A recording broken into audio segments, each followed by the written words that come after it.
So the big question here is, what if we were to figure out a way to create something that had no leak of energy, but instead absorbed energy and then stored it over time and space? No other asset ever in human history has been able to do that. And what if we were able to do that? What if we were find a way to create a system that could store energy over long periods of time, and also was easily transferable over space? This is the big question, and the answer is that if that system were to exist, it basically would change everything. It would be a fundamental shift in technology akin to, say, that of the printing press or the internet or some other major leapfrog of advancement in that regard, because it would be a perfect energy storage system that would be thermodynamically sound, in the same way that cash leaks value as a function of time and it declines. It's not a thermodynamically sound system because we are intentionally manipulating the ledger, and we're intentionally breaking laws of physics here, essentially. And I say that in a metaphorical sense here. Man, that would be absolutely awesome if they had a technology like that. But that's great. All those things, that sounds like something out of a video game or a movie or something. It can't be real. Man, that would be great if they really had a technology like that. And so all their systems, assets, has a half-life, basically. And so, if you can think of these things as being in orbit around Earth, again, to use a physical metaphor, there's a rate at which its value declines. And so eventually, these things are not truly in orbit. They come back down to Earth. But instead, if you were to find a way that could suspend energy, you could basically put something into metaphorical orbit. If there's no decay, it theoretically could continue to survive forever, versus something that continues to decline in value forever. And so if you were to create this system, you need baseline units. You need a way to quantify the energy on that system. You need some sort of token or some sort of numeric piece of information or some unit that was underlying that system, which essentially, not only, if you were to create this system, inherently means you not only create a perfect energy storage system, you also, as a direct result, create a perfect money. Because not only is it storing energy as a function of time, but because it's in baseline units, you've basically just created a new form of money. And that money retains its value over time because the energy retains its value over time. And guess what? If you have a form of energy storage, a sort of battery of energy that is decentralized in a way where everyone has access to it in a neutral fashion, apolitical fashion, which also becomes a form of money, then that means, you also have an ideal weapon here, where instead of a weapon of mass destruction, where you attempt to destroy your enemy, instead what you actually do is you exert a brute force physical cost on your enemy, and you can basically weaponize energy and money against them to gain influence over them in a way that is not destructive towards them, but instead constructive towards yourself and your own nation and your own national interests at a faster rate than them. Instead of trying to destroy your enemy faster than they destroy you, you build yourself up faster than your enemy can build themselves up. And so that still creates that power dynamic that gets the end result of what nations want, which is increasing their influence on an international stage, except there are theoretically no casualties there. I'm probably going to say this a lot in this video, but if you didn't understand what he just said, I mean, that's powerful. Go back and listen to that, okay? But from my understanding, if you didn't get it, I'll try to break it down the way I thought. He meant that whatever magical money he's talking about, okay, mythical magical money he was referring to, instead of like America fighting with another country for scarce resources, it will make a country more dominant without having to fight a war. It will bring peace, essentially. And creating a system like this, obviously, is very, very, very hard to do, because you have to require it requires some sort of tie or some sort of relation to the real world, because you can't have energy be created out of thin air. Energy is neither created or destroyed, it's only transferred. So you have to find a way to create a system that is tied in with the real world, and also the digital world, aka information, because in reality there's nothing in the universe that is completely resilient against entropy. And so basically you have to come up with a way to have something that is outside the ways of our outside the constraints of our real world at the same time. You need kind of both sides of this, and they need to merge in a way that is ideal. And also, you need a way for it to be outside of human control, which up to this point has been seemingly impossible. Pretty much anything humans touch, anything we invent, any system we create, inherently has humans control it. We can try to decentralize it as much as possible. Take the United States government, for example, or the idea of a constitution at all. You're basically trying to decentralize power. But these are still controlled by humans, albeit it's more difficult in a democracy versus a dictatorship to change the rules of a system. But it's still humans at the end of the day. And if you give humans control to manipulate money, they will. He's absolutely right about that. Like you said with the Constitution, even with this perfect document, people, human beings still need to enforce it. We're corruptible and we're self-interested. Look at the selected politicians we got, and I did say selected. One of the founding fathers said it better. I forget who it was. He said, if it wasn't for the greed of man, we wouldn't need a constitution. And as you can see, like I said, as more time passes from when it was first written till now, we are going further and further away from this Constitution because of those said things. And so this whole idea of creating a thermodynamically sound system that stores energy that also be converted into money and a weapon is something that visionaries of the past predicted decades and even over a century ago. In the case of Henry Ford, he was one of the first people that attempted to do this. It's because he understood that eventually humanity would get to the point where we would find a way to create a source code or a ledger, so to speak, of ones and zeros and information that is tied into the natural wealth of the world, basically. And so he attempted to do this, although obviously he failed, but it's one of the amazing things that he and other people like him envisioned in the future. Now, that's something I did not know. Okay. I did not know Henry Ford actually thought of, something like that magical money. I had no idea about that. And I know a lot about Henry Ford. And so to know if we're at that point in future or not, we have to ask ourselves, if we were in that future, what would it look like? If it were to exist, what would it look like? Well, the first thing would be it would have to be a global system that could transfer a brute force physical cost anywhere in the world. Again, like I was referring to before, it needs to have some tie to the real world. And the second indicator would be a system on top of that or intertwined with that in some way that can convert that electricity, or aka that brute force physical cost, into information. And a third component of the system would be it would have to transfer said information across space and time. You'd have to be able to transfer it in the world. And you would need a sort of mechanism to convert that energy into those units and into that system that is thermodynamically sound and has a finite supply or a finite cap of units. And so basically these are the four components you need. You need something to transfer energy, something to turn that energy into information, something to transfer that energy across space, and something to retain the value of that information over time where it can't be diluted and it can't have energy leak in the open system. As you guys can see, I love silver. I absolutely love it. It's my favorite metal, one of my favorite investments of all time, and I just absolutely love it. But it does not have those four amazing characteristics. This is why we need digital freedom money. And so basically what you have here is the electric grid. This is the global electric grid. This is computers. What are computers? Your phone, all your phone does is it turns electricity into information.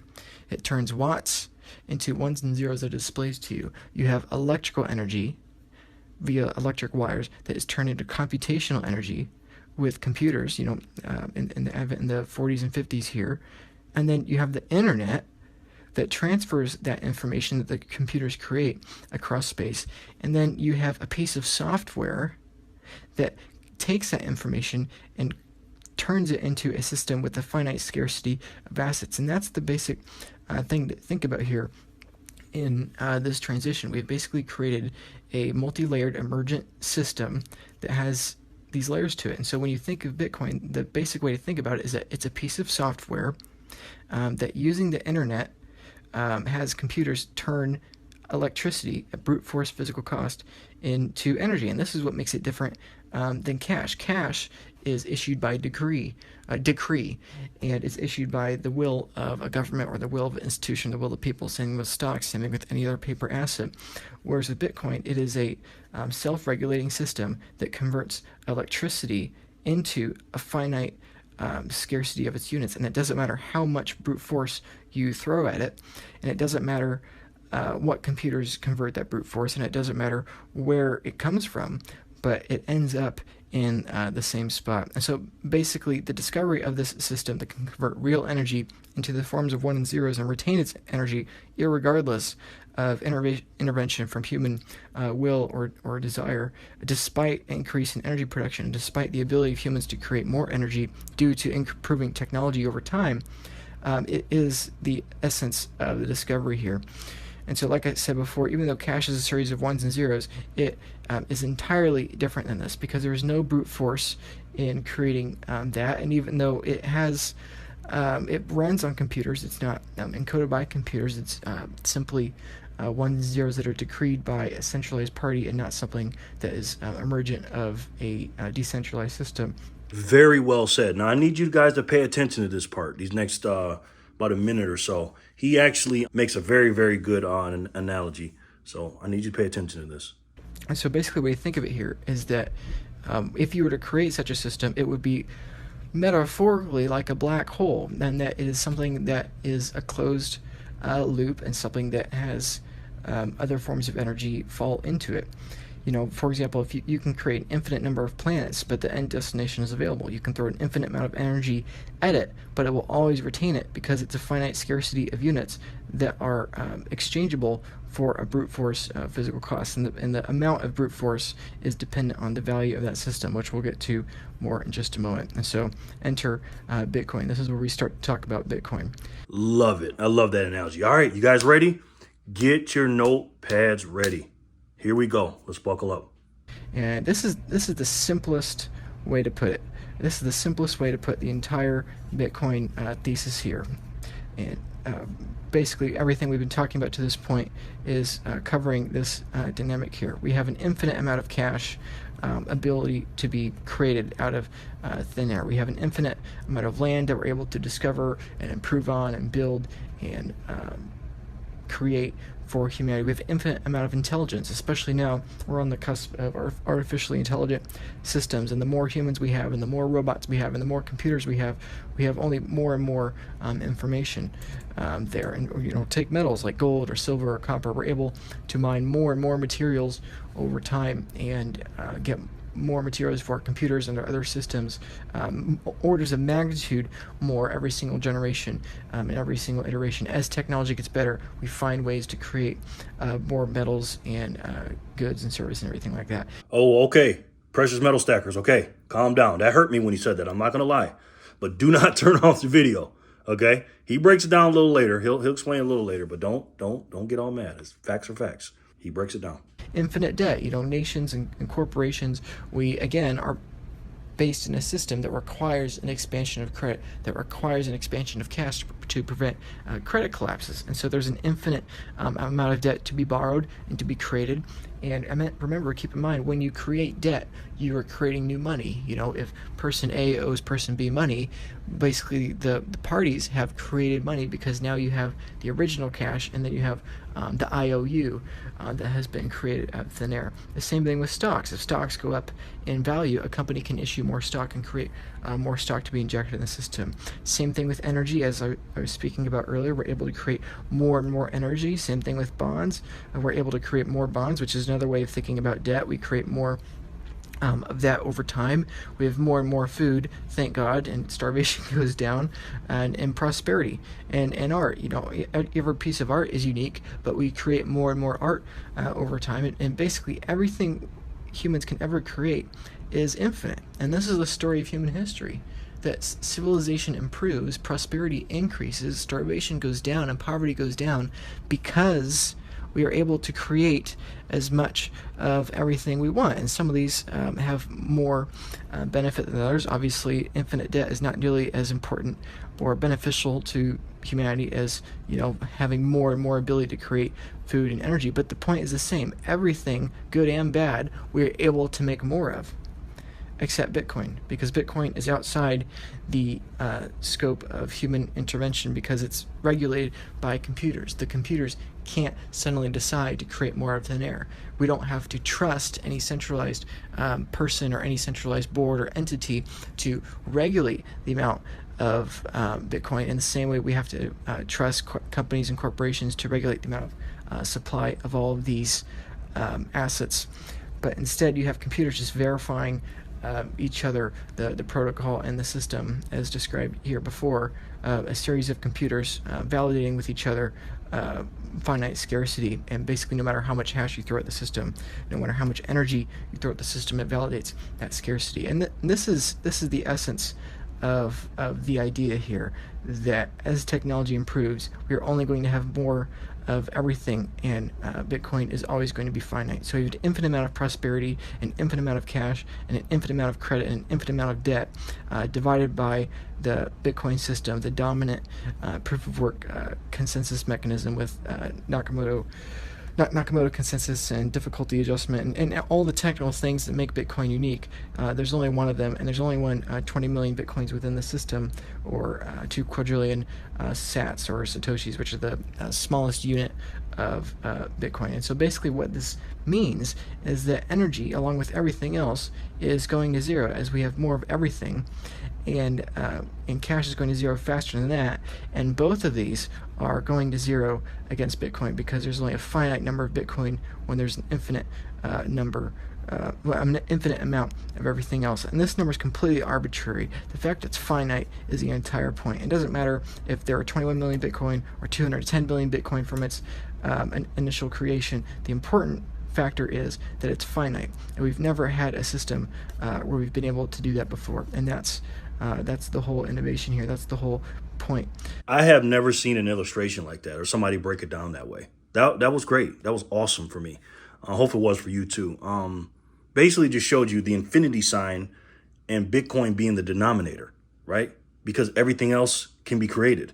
And we'll talk about that later. But when Bitcoin is the denominator instead of the US dollar, because that's what we all go by, right? Instead of the prices going up, everything else will go down in price in comparison to Bitcoin, which makes it deflationary. It's the only finite money that we have, and we can transact with every single day digitally. If we think about this, to give some more practical examples, if we think about cash, in the United States here, the Board of Governors of the Federal Reserve, back in March of 2020, announced that there are no reserve requirements for all depository institutions. So if you have cash in a bank account, it might not exist, technically, legally, at least for the last couple of years. And that's because we desired to create money out of thin air. We desired to not have our system tied to the physical laws of the universe. We wanted to not have a thermodynamically sound system because it's easier, because we didn't want to deal with the negative consequences of such an event. Or take Social Security and Medicare. These are things that we cannot pay for. We never have been able to pay for, and we justify being able to pay for them because we can create money out of thin air.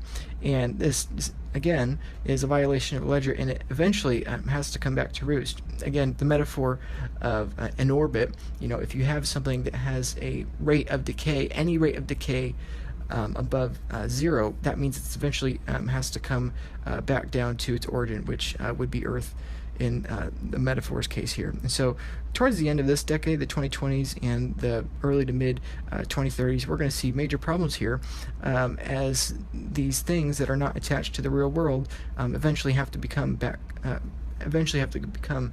attached to the real world again. Same thing with stocks. Companies can dilute their own stocks and create new shares that can be issued onto the market and purchased. Again, this is a violation of thermodynamics and physics in the metaphorical sense, because you're creating value out of thin air, and that's simply not how the world works. You have to exert work, which is why Bitcoin is unique, because it's a proof of work system. Computers give effort and the means of a brute force physical cost, transferring it via computers over the internet into its series of tokens. And we don't want to do the work. We want to create money out of thin air. Yeah, we just want to create dollars and tokens and all this other stuff, like these other, cryptocurrencies. You know what I mean? When you look at silver and precious metals, This is proof of work right here. You know what I mean? It took work to make this. You know what I mean? Bitcoin, cryptocurrency, that's proof of work. You know what I mean? Unlike Ethereum. Ethereum just recently switched to proof of stake. Now, I'll leave a link to Matthew Cratter's videos about that on the differences between the two. And I'm telling you, proof of work is definitely, it's basically the difference between Bitcoin and Ethereum is basically the difference between precious metals and fiat currency. And you could take a wild guess which one is which.